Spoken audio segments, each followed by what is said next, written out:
झारखंड में 13 नवंबर को पहले चरण के लिए वोटिंग होनी है, लेकिन इसके ठीक पहले इनकम टैक्स ने बड़ी कार्रवाई करते हुए झारखंड के मुख्यमंत्री हेमंत सोरेन के निजी सहायक सुनील श्रीवास्तव के करीब 17 ठिकानों पर छापेमारी कर रही है।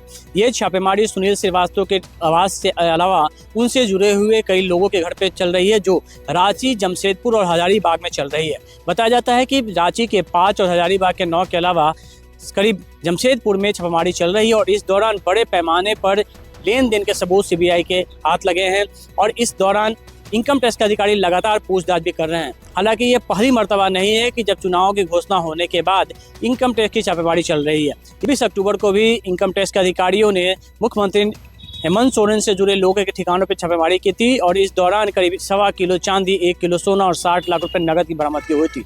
चुनाव के मौसम में लगातार हो रही छापेमारी के राजनीतिक मायने भी निकाले जा रहे हैं और हेमंत सोरेन लगातार अपने भाषणों में कह रहे हैं कि उन्हें किस तरह से टारगेट किया जा रहा है, परेशान किया जा रहा है, यह झारखंड की जनता जान रही है। कैमरामैन सनी के साथ अमिताभ ओझा, न्यूज़ 24। उत्तर प्रदेश में 9 विधानसभा सीटों पर होने वाले उपचुनाव में बीजेपी ने एक विधानसभा सीट पर 10-10 विधायकों को उतारने का मास्टर प्लान तैयार किया है। उत्तर प्रदेश के 9 सीटों पर होने वाले उपचुनाव में एक तरफ जहां सीएम योगी आदित्यनाथ ने प्रमुख विपक्षी दल सपा के खिलाफ गुंडागर्दी, महिला उत्पीड़न को लेकर नया नारा दिया है, जहां दिखे सफाई वहां बिटिया घबराई, तो दूसरी तरफ जातीय गोलबंदी पर फोकस बढ़ा दिया गया है। अब पार्टी जाति समीकरण के हिसाब से हर विधानसभा में 10-10 विधायकों को उतारने जा रही है। जिस विधानसभा में जिस जाति की बहुलता होगी वहां उसी जाति के विधायक के नेतृत्व में एक विशेष टीम काम करेगी। टीम में उसी जाति के सर्वाधिक वर्कर्स और पदाधिकारी शामिल होंगे। खास बात ये भी है कि 9 विधानसभा सीटों पर कुल 90 विधायक मोर्चा संभालने वाले हैं। कैमरा पर्सन मिंटू सिंह के साथ अशोक तिवारी, लखनऊ, न्यूज़ 24। पंजाब की 4 सीटों पर होने वाले उपचुनाव के लिए आज आम आदमी पार्टी के सुप्रीमो अरविंद केजरीवाल जो है वो चब्बेवाल पहुंचे और यहां से उन्होंने अपने चुनावी प्रचार की शुरुआत की।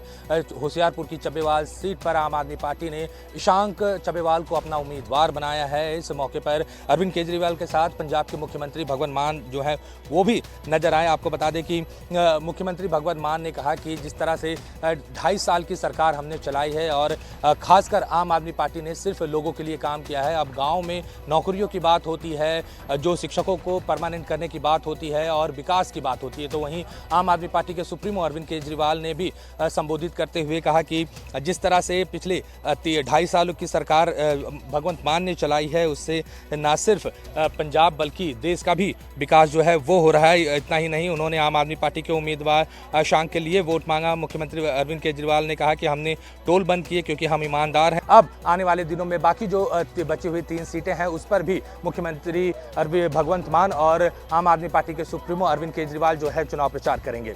होशियारपुर से कैमरा पर्सन नजर आना के साथ अमित पांडे, न्यूज़ 24। महाराष्ट्र विधानसभा चुनाव में आरोप प्रत्यारोप का दौर जारी है। इस बीच कांग्रेस शासित राज्य के 3 प्रमुख नेता मुंबई पहुंचे।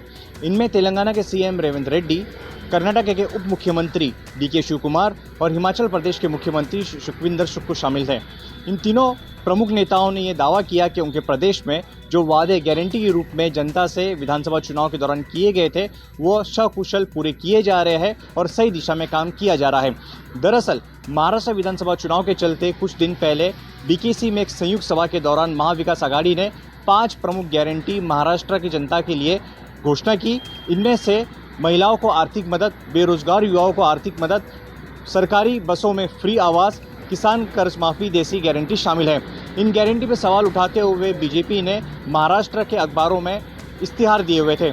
इसी के जवाब में तीनों प्रदेश के प्रमुख नेता मुंबई पहुंचे और उन्होंने इस बात का दावा किया कि उनके प्रदेश में जो भी वादे गारंटी के रूप में किए गए थे वो सकुशल किए जा रहे हैं। इन तीनों प्रमुख नेताओं ने अपने अपने प्रदेश में किए जा रहे गारंटी और उसको किस तरीके से लागू किया जा रहा है उसके बारे में विस्तार से बताया। न सिर्फ इसके डेटा दिए गए बल्कि बीजेपी के शीर्ष नेताओं को इस बात के लिए भी आमंत्रित किया गया कि अगर वो चाहे तो कोई भी लाभार्थी से आके उनके प्रदेश में इस बात की जानकारी ले सकते हैं और उनके डेटा को वेरीफाई कर सकते हैं। कैमरा पर्सन विनोद सिंह के साथ अंकुश जायसवाल, न्यूज़ 24 मुंबई।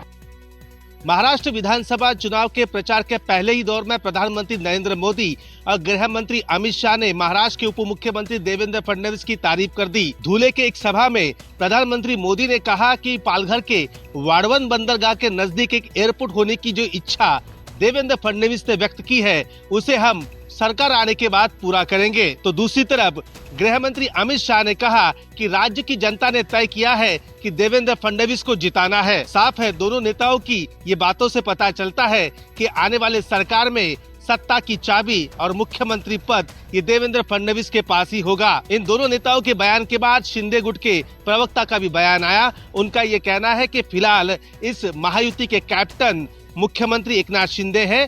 तीनों पार्टियां एक साथ हैं। चुनाव नतीजों के साथ जो भी रिजल्ट आएगा उसके साथ बैठकर मुख्यमंत्री पद पर वहां पर फैसला लिया जाएगा। लेकिन शिवसेना चाहती है कि मुख्यमंत्री एकनाथ शिंदे ही रहे। कैमरामैन अंचल सिंह ठाकुर के साथ विनोद जगदाले, न्यूज़ 24 ठाणे। उत्तर भारत के प्रमुख धार्मिक स्थल गलता पीठ को लेकर संतों और दो संप्रदायों के बीच में अब बयानबाजी शुरू हो गई है। रामानुज संप्रदाय का कहना है कि यह उनका पीठ है, लेकिन रामानंदी संप्रदाय का कहना है कि पुराने इतिहास के आधार पर यह उनका पीठ है और वे इस पर अपना कब्जा लेकर ही रहेंगे।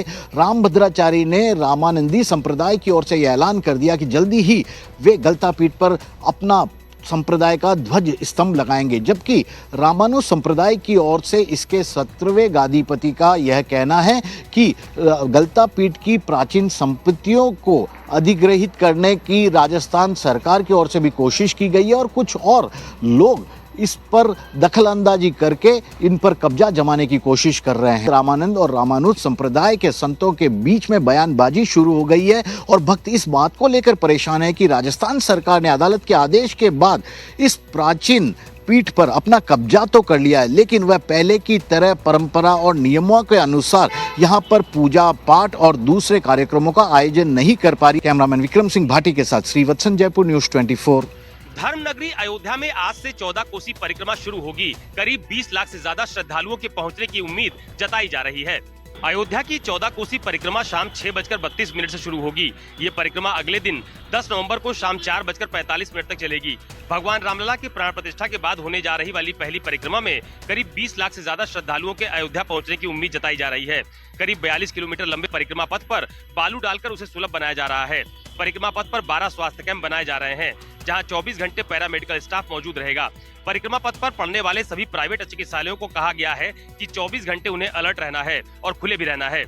खास बात ये भी है कि राम मंदिर प्राण प्रतिष्ठा के बाद ये पहली 14 कोसी परिक्रमा हो रही है, जिसकी तैयारी भी जोर शोर से की गई है। कैमरा पर्सन मिंटू सिंह के साथ अशोक तिवारी, लखनऊ, न्यूज़ 24। मध्य प्रदेश के इंदौर की 5000 बालिकाएं आज अपना तलवारबाजी का हुनर दिखाएंगी और इसका वर्ल्ड रिकॉर्ड भी बनाया जाएगा। इस दौरान खुद मध्य प्रदेश के मुख्यमंत्री डॉक्टर मोहन यादव भी इस तलवारबाजी के वर्ल्ड रिकॉर्ड बनने वाले कार्यक्रम में मौजूद रहेंगे। इंदौर की 5000 बालिकाओं की तलवारबाजी की तैयारियां लंबे वक्त से चल रही थी। उसी को लेकर आज एक बड़ा कार्यक्रम इंदौर के नेहरू नगर स्टेडियम में रखा गया है। आज शाम को मुख्यमंत्री मोहन यादव यहां पहुंचेंगे और ये हौसला अफजाई को लेकर मुख्यमंत्री का एक बड़ा कार्यक्रम यहां होने वाला है। आपको बता दें कि मुख्यमंत्री डॉक्टर मोहन यादव भी खुद तलवारबाजी के करतब दिखाते हुए नजर आ चुके हैं, शौकीन भी हैं और उन्होंने कहा था कि मध्य प्रदेश की बालिका के आत्मरक्षा के लिए उन्हें तलवारबाजी सीखना चाहिए और इस तरह का आयोजन यही मकसद से रखा गया है और इसीलिए इसका एक वर्ल्ड रिकॉर्ड भी यहाँ पर बनाया जाएगा और उसको लेकर तैयारियां पूरी हो चुकी हैं। आज एक बड़ा कार्यक्रम इंदौर में होने वाला है। कैमरा पर्सन कमलेश व्यास के साथ विपिन श्रीवास्तव, न्यूज़ 24, मध्य प्रदेश। भारत पाकिस्तान अंतर्राष्ट्रीय सीमा के नजदीक वीडीजीज के जो मेंबर्स हैं वो लगातार अपने इलाके को सैनिटाइज कर रहे हैं। इस बात को सुनिश्चित करने में लगे हुए हैं क्या यहां पर पाकिस्तान द्वारा पाले गए आतंकी तो नहीं है। ये देखिए यहां पर हम इस समय वीडीजीज के मेंबर्स की पेट्रोलिंग पार्टी का हिस्सा बने हैं। ये देखिए हाथों में एसएलआर वेपन लिए हुए हैं। लगातार अंतर्राष्ट्रीय सीमा के नजदीक ये वीडीजीज के मेंबर जो हैं इसी तरह से सर्च में जुटे हुए हैं ताकि अगर आतंकी घुसपैठ करके यहां पहुंचे हो उन आतंकियों का खात्मा किया जाए। आपको बता दें कि बॉर्डर पर भारतीय सेना, बीएसएफ के जवान बेहद ज्यादा अलर्ट हैं। घुसपैठ की किसी भी कोशिश को कामयाब नहीं होने देते हैं और उन्हीं के साथ कंधे से कंधा मिलाकर काम करते हैं। वीडीजीज के ये मेंबर चंद मीटर दूर पाकिस्तान है, लेकिन बावजूद इसके जवानों को देखिए जो अपनी जान को जोखिम में डालकर यहां पर देश की हिफाजत में लगे हुए हैं। कैमरामैन जितेंद्र के साथ पंकज शर्मा, न्यूज़ 24, भारत पाकिस्तान अंतर्राष्ट्रीय सीमा, गरखाल। केंद्रीय माध्यमिक शिक्षा बोर्ड यानी सीबीएसई पूरे देश में लगभग 1000 से ज्यादा स्कूल ऐसे हैं जो कि सीबीएसई के इस वक्त राडार पर हैं, यानी उनकी मान्यता जो कि सीबीएसई मान्यता प्राप्त स्कूल है वो खतरे में है। दरअसल तमाम स्कूलों से ये शिकायतें सीबीएसई के पास आ रही हैं और पिछले कई महीनों से ये शिकायत आ रही है। अब शिकायतों का दौर लगातार बढ़ता नजर आ रहा है क्योंकि उसकी एकमात्र वजह है डमी स्कूल। डमी स्कूल बड़े पैमाने पर अब स्कूलों में जो है वो घात लगा रहे हैं, चलाए जा रहे हैं। दरअसल सीबीएसई का ये कहना है कि जो डमी स्कूल का कल्चर है वो प्राइवेट एजुकेशन को न सिर्फ बढ़ावा देता है बल्कि जो स्कूल की बेसिक एजुकेशन है उसे भी कमतर करता है। साथ ही साथ जो समय सारणी है, जो पालन करना है बच्चों को, वो भी बच्चे पालन नहीं कर पाते हैं। क्योंकि अगर डमी स्कूल की बात की जाए तो आपको बता दें कि आजकल 12वीं के बाद छात्र क्या करें, इसका सोच बच्चों के साथ साथ अभिभावक 8वीं के बाद से ही करने लगते हैं और ऐसे में वो तमाम प्राइवेट इंस्टीट्यूशंस में स्टूडेंट्स की भर्ती करा देते हैं जहां पर बच्चे रोजाना जाते हैं जबकि वो स्कूल को मिस करते हैं। कैमरामैन जहांगीर के साथ दिव्या अग्रवाल, दिल्ली, न्यूज़ 24।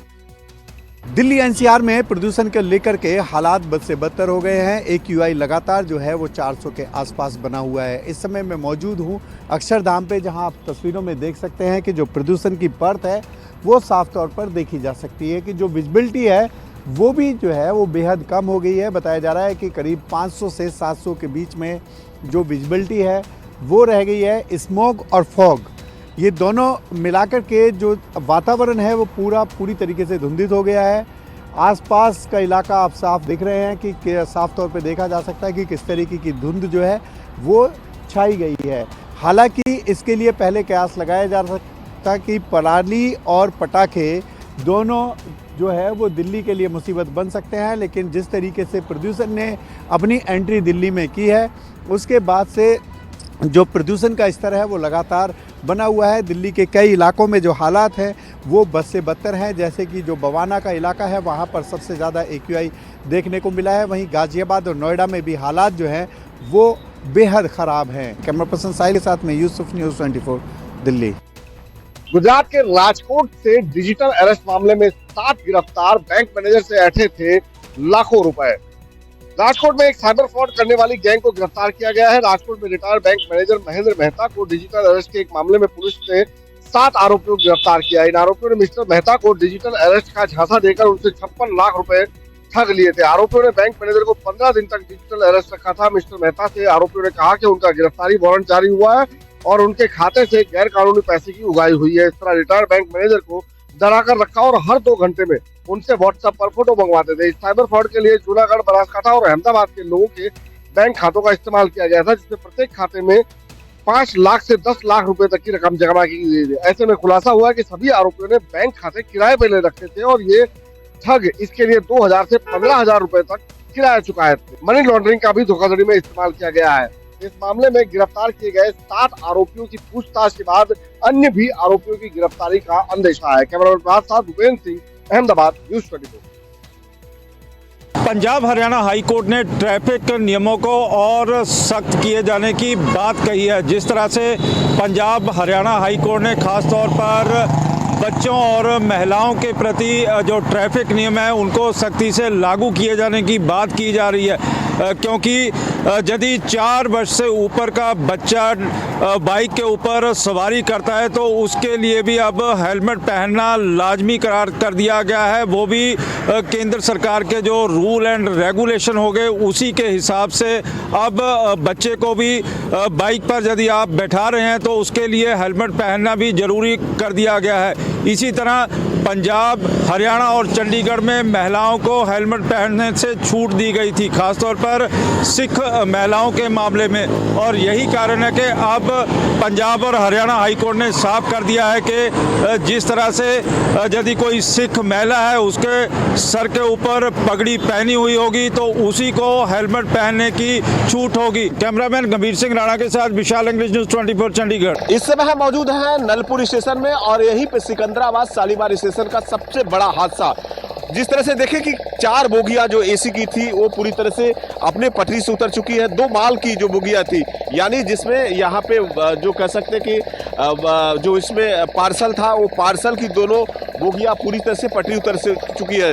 और इंजन जिस तरह से देखें कि जो रेल का इंजन था वो बकायदा अपने ट्रैक्स पे, जिस ट्रैक पे ट्रेन चल रही थी उस ट्रैक से छोड़कर दूसरे ट्रैक पे चली गई। तो राहत बचाव कार्य तेजी गति से चल रहा है, यानी कह सकते हैं कि जो यात्री थे उन्हें सुरक्षित शालीमार स्टेशन भेजा गया है। यहाँ पे मेडिकल की टीम पहुंच चुकी है और रेलवे के सारे आला अधिकारी यहाँ घटनास्थल पे पहुंचे हैं और किस तरह से बचाव कार्य किया जा रहा है। यानी जो अब की जो ट्रेन थी इस ट्रैक को खाली किया गया है, इसके लेकर हावड़ा और जो शालीमार से ट्रेनें जो खड़गपुर जाती है उनको बकायदा सुचारू रूप से फिलहाल चालू कर दिया गया है। कह सकते हैं कि हादसा बड़ा होने से इसलिए बच चुका है क्योंकि दूसरे ट्रैक पे यदि कोई ट्रेन आती तो यहाँ बकायदा बहुत बड़ा हादसा हो सकता था और जल्द से जल्द यहाँ पे रेलवे प्रशासन इस बात की पता करना चाह रहा है कि आखिर इतना बड़ा हादसा कैसे हो रहा है। कैमरामैन पंकज के साथ मनोज पांडे, D24 नलपुर।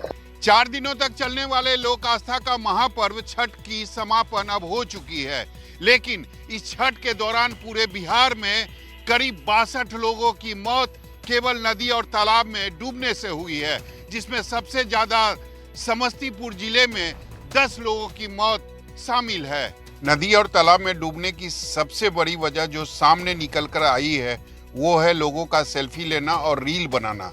सबसे ज्यादा मौत कोसी, सीमांचल और पूर्वी बिहार में 21 लोगों की मौत हुई है। इसके अलावा समस्तीपुर जिले में 10 लोगों की मौत हुई है। इसके बाद पटना जिले में 8, बेगूसराय में 7, खगड़िया में 5 मौत हुई है। रोहतास में एक ही परिवार के 3 सहित 6 लोगों की मौत हुई है। 62 लोगों की मौत के अलावा पूरे बिहार में अभी भी 25 से ज्यादा लोग लापता हैं, जिसकी तलाश प्रशासन के द्वारा लगातार अभी भी की जा रही है। कैमरामैन ऋषि के साथ सौरभ कुमार, पटना, News 24।